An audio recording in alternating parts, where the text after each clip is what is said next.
நாட்கடத்தி துரத்தி அனுப்பினார். ஆனா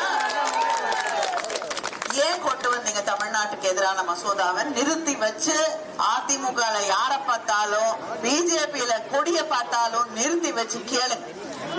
ஏன் தமிழ்நாட்டுக்கு துரோகம் பண்ணுங்க? தமிழ்நாட்டு உரிமையை ஏன் பறிச்சுங்க? ஏன் தமிழ்நாட்டுக்கு நிதி கொடுக்க மாட்டேங்கிறாங்கன்னு கேளுங்க. மழை வருது, வெள்ளம் வருது, நிவாரணம் கொடுத்திருக்காங்களா? இல்ல. ஏன் கொடுக்கலன்னு கேளுங்க. 100 நாள் வேலை மோடி ஆட்சிக்கு வந்த பிறகு யாருக்காவது 100 நாள் வேலை கிடைக்குதா? சம்பளம் ஏறுதா? இல்ல. ஏன்னா அதுக்கும் நிதி கொடுக்கறது இல்ல. இப்ப சட்டம் வேற கொண்டு வந்தாரு. இந்த 100 நாள் வேலையை குறைக்கிறதுக்கு நிறுத்துறதுக்கு சட்டம் கொண்டு வந்திருக்காங்க மோடி. அதுக்கும் எடப்பாடி வாயை திறந்து எதுவும் சொல்ல மாட்டாரு. ஏன்னா கையை மட்டும்தான் கட்டிட்டு நிற்பாரு.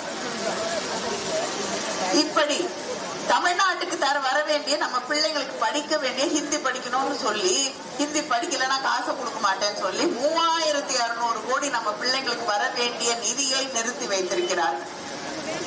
வந்தாங்கன்னா கேளுங்க. அந்த நிதியை கொடுத்துட்டு அதுக்கப்புறம் பேசுங்கன்னு கேளு. 100 நாள் வேலை அதுக்கு வழி செஞ்சுட்டு அதுக்கப்புறம் இங்க கால் எடுத்து வைங்கன்னு சொல்றாங்க இல்லையா? மகளிர் மசோதாவை நிறுத்திட்டோன்னு தெளிவாக நாம் சொல்லி இருக்கிறோம். இப்ப இருக்கிற 543ல 33% கொடுங்கள். நாங்க ஆதரிக்கிறோம்.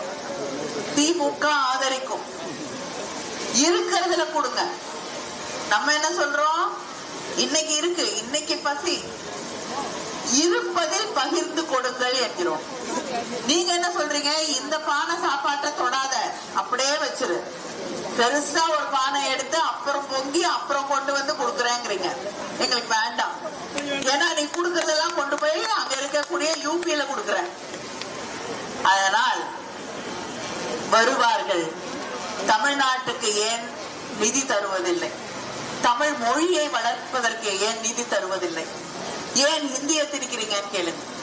ஏன் தமிழ்நாட்டுக்கு ரயில்வே திட்டங்களுக்கு காசு கொடுக்க மாட்டேங்கிறேன்னு கேளுங்க. புயல், மழை, வெள்ளம் வந்தால் நிவாரணம் ஏன் வர மாட்டேங்கிறதுன்னு கேளுங்க. தமிழ்நாட்டுக்கு ஏன் மெட்ரோ ரயில் திட்டம் கொடுக்கலன்னு கேளுங்க. ஏன் தொடர்ந்து தமிழ் மொழிக்கு, தமிழ் மக்களுக்கு, தமிழ்நாட்டில் இருக்கக்கூடிய பிள்ளைகளுக்கு துரோகம் செய்து கொண்டிருக்கிறீர்கள் என்று கேளுங்கள்.